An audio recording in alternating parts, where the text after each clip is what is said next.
Hi everyone, welcome back to my YouTube channel. Welcome if you're new here. My name is Kushi and today I'm going to try and give you the wife's side of how it feels at a competition. So by the time you're watching this, it is probably going to be Friday, which will be the night before the competition.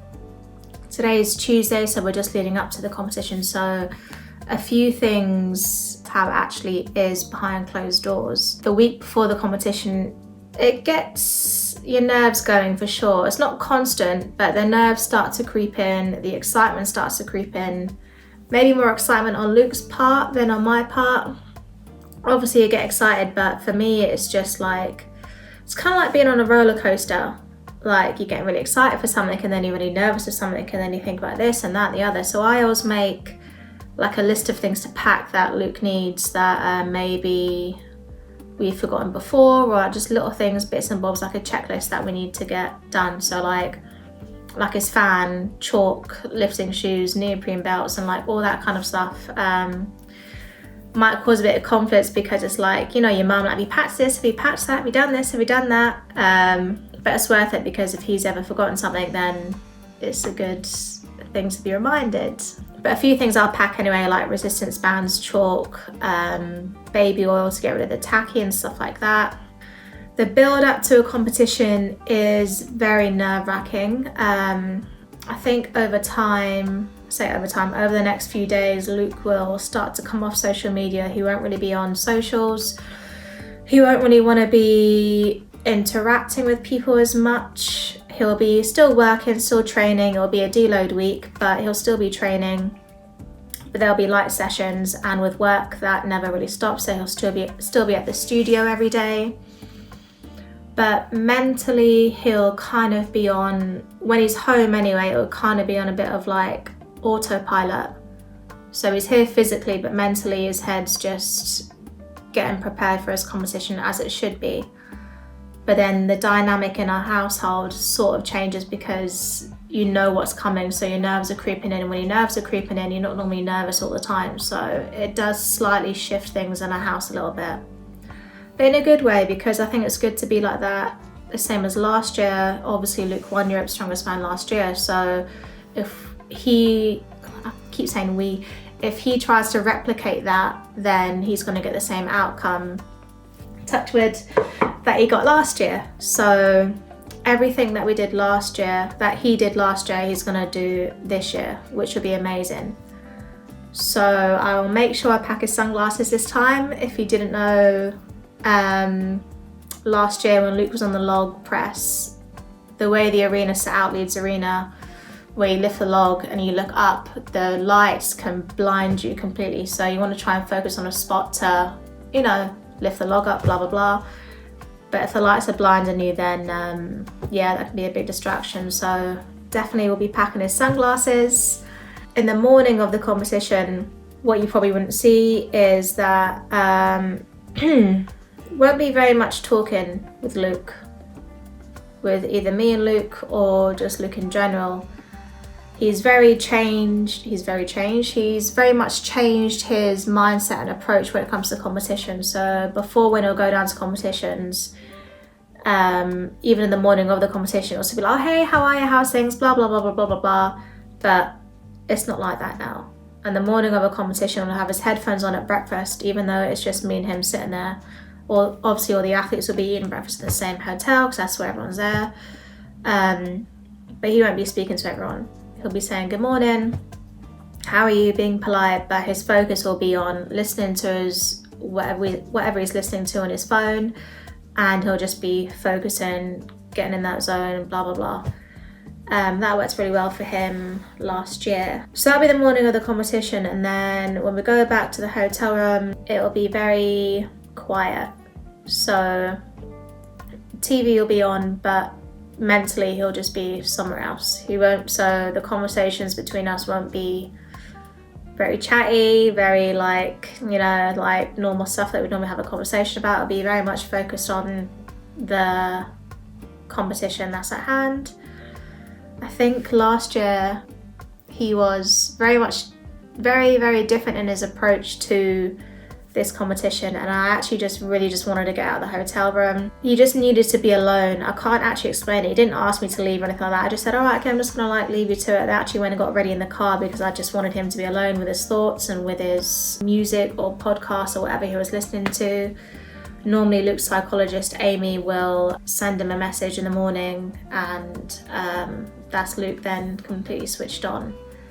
So yeah, I got ready in the car last year, did my hair and makeup in the car just because I didn't want to be in the room with him. So yeah, it's very intense. Then when we get to the arena, we'll go a few hours early because Luke will have to do his walkthroughs of the competition. And as soon as the competition starts, even before, it's just very, I can feel it now. My toes are like curling right now, even just talking about it. You're so excited for the competition. But for me, I don't know if any other wives and stuff are the same. You're also really excited for it to end. Maybe not the best thing to say, but your nerves are just completely up and down. You could be so buzzing with one event that they could do so well in, and then the next event maybe not as well. So then you're like completely buzzing, and then it's like down and then up and then down and up, and that's so mentally draining. For Luke, I used to make the mistake of maybe mollycoddling him before, like when we went to competitions. I think I've learned a lot over the years, because before when we go to competitions, I would maybe talk to him like normally, how he would be when we were at home. I'd like, we're very, what's the YouTube approved word? Like we're very like affectionate people with each other. So we'll always be like touching, holding hands and stuff like that. But I think my approach before, I just, be with him how I'd be at home, didn't really go down so well. So I think it was a lot of misunderstanding on my behalf of what you do at a competition. And I think you learn over the years, obviously everyone's different, but with us, it's very much like this is work and this is home. Like it's completely two different things, and what they need at a competition might be different to the stuff that what they want or need at home. So with Luke, you can't read him. You can't read him, you don't know what he's wanting, you don't know what he's thinking, you don't know nothing. So I'll never ask, you okay? Do you need anything? How you feeling? I don't think I've ever asked him how he's feeling before a competition. Because all I'll get is, yep, fine. No matter what's going on in his head, it's always, yep, good, I'm good. So my like tactics, or whatever you want to call it, I'll just try and hold everything, like a towel, juice, water, like whatever he needs. I'll just try and hold it and make it seen to him that's in his eyesight. And if he wants it, he'll just take it or say this, that, and the other. But he'll never ask me for anything. Maybe sometimes, can you run and get this? But it's very rare that he'll ask for something, because hopefully in my head, I'll have everything there that he wants. But on the other side of things, he'll never ask for something because he's always good.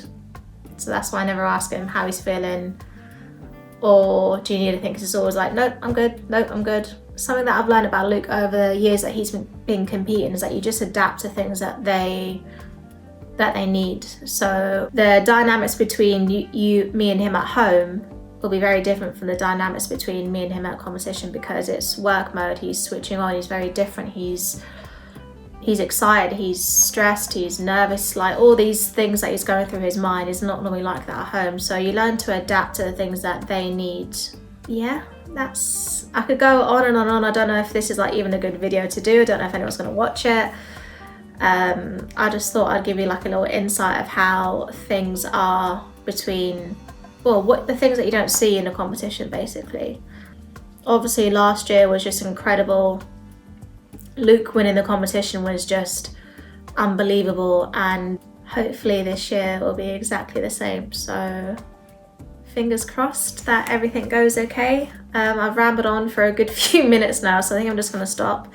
Yeah, that's what I'm going to do. I'm going to stop. So 10 minutes long, that's enough of hearing me speak for that long. So if you have watched this, thank you very much for watching it. And if you are at the competition, supporting Luke, that is amazing. It is so nice to see so many people like shouting and screaming for your husband.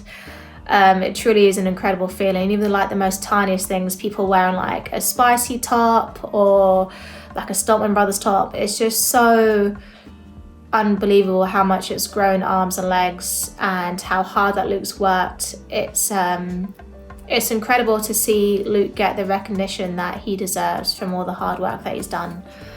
I hope that everything goes well on Saturday, and I'm gonna go. Thank you very much for watching. Like, comment, subscribe and all that kind of stuff, and I will see you in the next video whenever that will be. Bye!